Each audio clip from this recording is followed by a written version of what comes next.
بسم اللہ الرحمن الرحیم. پہلے ہم سب درود شریف ایک دفعہ پڑھ لیتے ہیں, اچھے طریقے سے پڑھنا سب.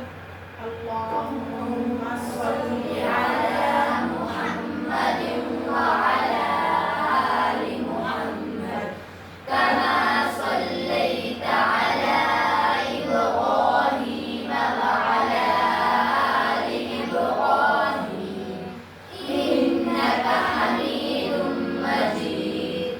اللہم بارک علی محمد وعلی آل محمد کما بارکت علی ابراہیم وعلی آل ابراہیم انک حمید مجید.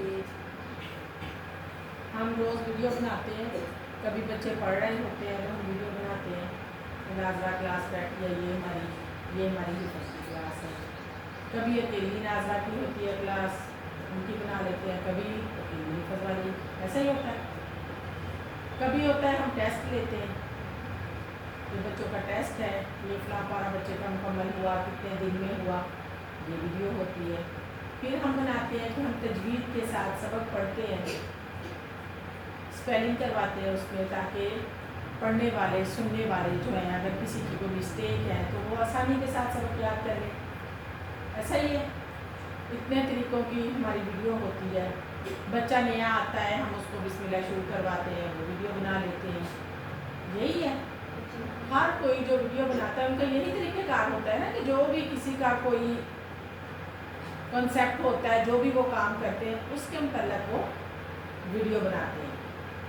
ہمارا کام ہے قرآن پڑھنا پڑھانا, اس کو یاد کرنا, یہ سارا کام ہے ہمارا. اس کے علاوہ ہمارا کوئی کام نہیں. ایسا ہی ہے, پارا سننا ہے, منزل سننی ہے, سنانی ہے ہم نے, اس میں مسٹیک کتنی ہوئی وہ ہم نے نوٹ کرنی ہے, وغیرہ وغیرہ. مطلب کہ سارا کچھ اس میں آ گیا ہمارا. پھر ہم نے ایک کلاس شروع کی کہ بچیاں جو ہیں وہ تھوڑا سا ٹائم بیچ میں وہ بناتی تھی. کیا بناتی تھی؟ کروشیا تھوڑا سا بنا لیتی تھی, کہ چلو ان کو کوئی تھوڑا سا سیکھ ہو جائے. ان سے ادھر بنانے کا ٹائم تو نہیں ہے ہمارے پاس کہ ہم پڑھائی کو چھوڑ کے 1 گھنٹہ یا 2 گھنٹے بچوں کو دیں, یہ نہیں ہے. بس وہ ہے کہ ہم نے ان کو ٹنکا نکالنا بتا دیا, جو فرسٹ اسٹیپ ہے وہ ہم نے سکھایا, وہ انہوں نے سیکھ لیا, وہ کر رہے ہیں. جیسے آہستہ آہستہ جیسے ان کو شوق ہوگا, تو اگر شوق ہوگا, زبردستی کوئی کروا ہی نہیں سکتا, تو یہ کر لیں گی. بچپن میں جو کام بھی سیکھا جاتا ہے, سکھایا جاتا ہے, وہ ہمیشہ ہمارے ذہن میں رہتا ہے. بچپن سے اگر ہم تسبیح کرنا شروع کر لیں نماز کے بعد, تو ہمیں عادت ہو جائے گی کہ ہم نے نماز کے بعد تسبیح لازمی کرنی ہے, اس کے بغیر ہم نے اٹھنا نہیں ہے. ہم نے صبح کے اذکار پڑھنے ہیں, شام کے اذکار پڑھنے ہیں. ہم نے صبح کی نماز فجر کے بعد ہم نے سورۃ یاسین پڑھنی, ظہر کے بعد ہم نے سورۃ فتح پڑھنی ہے, اس کی بڑی فضیلت ہے. اور عصر کی نماز کے بعد ہم نے سورۃ عصر پڑھنی ہے, سورۃ نبا پڑھنی ہے, ایسا کہہ دیا سوری, نبا پڑھنی ہے. پھر ہم نے مغرب کی نماز کے بعد سورۃ واقعہ پڑھنی ہے. پھر ہم نے عشاء کے بعد سورۃ ملک پڑھنی ہے. تو ہمارے دن کا اختتام ہوتا ہے. اگر ہم یہ سارے کام اپنے اچھے طریقے سے کر لیتے ہیں, اور اگر ہم رات کو لیٹتے ہیں تو ہم سوچتے ہیں کہ آج ہم نے کیا کیا کیا, جو کیا ہم نے وہ سارا صحیح کیا, اس میں ہم نے کوئی گڑبڑ تو نہیں کی, سارے کام ہم نے مکمل کر لیے آج کے دن کے, ہماری نماز تو نہیں رہ گئی, ہمارا کوئی کام رہ تو نہیں گیا آج کا. اگر رہ گیا ہے تو ہمیں افسوس کرنا چاہیے اس پہ. یہی ہے کہ جب ہم رات کو لیٹتے تھوڑا سا ٹائم 2-4 منٹ 5 منٹ ہمیں اپنا محاسبہ کرنا چاہیے کہ جو کام ہم نے دن میں کرنے تھے, آیا ہم نے کیے کہ نہیں. آج میرا سبق یاد تھا, آج میں درس گیا, میں جب گھر سے گیا تو میں اپنی امی کو, اپنے گھر والوں کو سلام کہہ کے گیا تھا. جب میں وہاں پہنچی درس میں, تو جا کے میں نے اپنے درس میں اپنی باجی کو یا جیسے طریقہ کار بتایا گیا ہے کہ ہم نے سلام کرنا ہے, آمنا اپنا صحیح بیٹھے بیٹھے, یہ ریل کو آگے پیچھے نہیں کرتے, آرام سے بیٹھے بیٹھے. تو ہم نے جا کے سلام کیا، باجی تو سامنے نہیں تھی، اس لیے کہ باجی نے گیٹ میں کھڑے نہیں ہونا کہ ہونا ہے میں نے تو گیٹ میں نہیں نا کھڑے ہونا. تو ہم نے وہ کام شروع کیا. ہم جب گھر سے نکلے تو ہم دعا پڑھ کے آئے کہ نہیں، آج دعا پڑھی ہم نے. پھر ہم نے آج درود شریف پڑھا کہ نہیں پڑھا، پڑھنا چاہیے نا ہمیں. پھر ہم نے ہر نماز کے بعد تسبیح کرنی تھی، ہم نے وہ کی کہ نہیں کی، کہیں رہ تو نہیں گئی. ہم نے صبح شام کی دعا پڑھنی تھی، بسم اللہ الذی لا یضر مع اسمہ شیء فی الارض ولا فی السماء وهو السمیع العلیم. یہ ہم نے پڑھی کہ نہیں پڑھی صبح شام. پھر ہم نے پڑھنا تھا رضیت باللہ ربا وبالاسلام دینا وبمحمد رسول النبی. ہم نے پڑھا کہ نہیں پڑھا، یہ پڑھنا چاہیے نا. تو اس طرح ہمارے جو دن کے کام ہیں، اس لیے کہ ہم سیکھنے کے لیے یہاں آئیں. آپ کو سکھا رہی ہوں، میرا دوہرا ہوتا ہے، میری دہرائی ہوتی ہے نا آپ لوگوں کے ساتھ کہ میں آپ کو پڑھاتی ہوں، کسی کا کوئی پارا کسی کا کوئی پارا ہے، پورے قرآن میں سے سبق سن ہو جاتا ہے. 1 بائی 1 سب کا سنتی ہوں نا. ایسا نہیں ہے کہ کسی کا سبق نہیں سنا جاتا، کہ میں نے اگر 20 بچوں کا 15 بچوں کا 10 بچوں کا جتنے کا بھی سبق سنا، کسی کا ناظرہ میں کسی کا حفظ میں سنا، تو میرا وہ اتنا دوہرا ہو گیا. اگر میں نے دھیان سے سنا، ٹھیک ہے، میں نے اپنا فرض سمجھ کے سنا، جب کہ میں ان بچوں کو پڑھا رہی ہوں، کوئی میری طرف سے کمی نہ رہ جائے ان بچوں کے سبق میں. ایسا ہی ہونا چاہیے. مجھے اللہ تعالیٰ نے یہ ذمہ داری دی ہے تو میں یہ کام کر رہی ہوں نا، ورنہ تو میں نہیں کر سکتی. اگر اللہ تعالیٰ مجھے قبول نہیں کرتے تو میں یہ کام کر ہی نہیں پاتی. تو پھر وہ مجھے کام بہت اچھے طریقے سے کرنا چاہیے. ایسا ہی ہے کہ بچوں کی کوئی زبر زیر کی غلطی نہ رہ جائے. غنے جب قرآن پہ لگے نہیں ہوتے تھے تب ہم بچوں کو پینسل سے غنہ لگانا بتاتے تھے کہ یہ غنہ ہے، یہاں اس آیت میں اتنی جگہ غنہ آتا ہے. اور الحمدللہ مجھے یقین ہے کہ مجھے قرآن میں کوئی ایسا غنہ نہیں ہے جو نہیں آتا ہوگا. اگر کہیں قرآن میں یہ اب کے جو قرآن ہے کلر والے آئے ہیں، ان میں اگر کہیں مسٹیک ہوتی ہے تو مجھے فوراً پتہ چل جاتا ہے. اور یہ ہمارے استادوں کی محنت جو انہوں نے ہم پہ کی. اس وقت کوئی غنے کے نشان نہیں ہوتے تھے یہاں، ٹھیک ہے نا. قرآن کلر والے نہیں ہوتے تھے. بلیک قرآن میرے پاس اب بھی آپ لوگ دیکھ رہے ہو، آپ لوگوں کے گھروں میں بھی موجود ہے وہ قرآن. تو وہ قرآن سارے جو ہیں وہ سادہ ہی تھے، لیکن ہمارے استادوں نے ہم پہ اتنی محنت کی کہ سارے غنے ہمیں یاد کروائے. اور الحمدللہ ہمیں سارے یاد بھی ہیں. ایسا نہیں تھا کہ ہم بغیر غنے مد کے سبق سناتے یا ہم تلاوت کرتے تو ہماری قرأت اچھی نہ ہوتی. ایسا کبھی نہیں ہوا تھا. اور شوق سے ہم تلاوت کرتے تھے.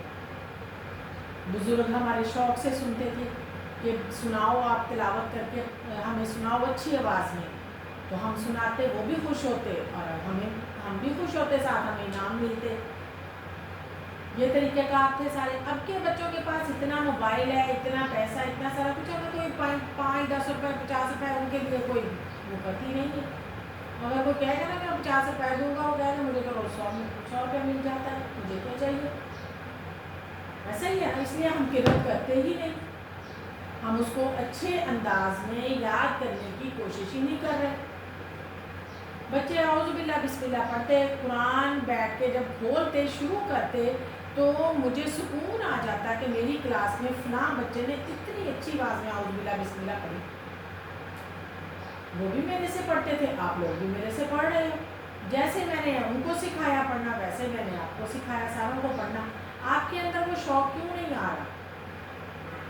جو پہلی کلاسوں میں تھا اس وقت ان کے پاس موبائل نہیں تھے، بس یہ فرق تھا. اب ہر بچے کے پاس موبائل ہے. جب بھی گھر میں کسی کے فون کیا جائے، کہتے بچہ ضد کرتا ہے آ کے، سوتا نہیں ہے کہ مجھے موبائل دو، پھر دے دیتے ہیں. میں منع کرتی رہتی ہوں کہ ان کو سلانا ہے، جب وہ چھٹی کر کے جائیں تو ان کو لازمی گھنٹہ ریسٹ کروا کے ان کو قرآن دینا ہے. ضد کرتا ہے ہمارا بچہ. چھٹی ہو جائے تو وہ ضد کرتا ہے کہ میں نے فلاں جگہ جانا، فلاں پتہ ہی نہیں کہ ہم نے اس کو سبق پارے کو یاد کرنا ہے. لیکن جب ہم اسکول کا کروائیں گے تو وہ ہم آ کے اس کو مکمل کروا کے سارا فرش کر کے اسے اسکول بھیجیں گے، سارا کچھ کروا کے. تو میں اپنی طرف سے تو پوری کوشش کرتی ہوں کہ آپ لوگوں کی مسٹیک نہیں رہے. میں جب پڑھا دیتی ہوں اس کے بعد یاد رکھنا، یاد کرنا آپ لوگوں پہ فرض ہو گیا.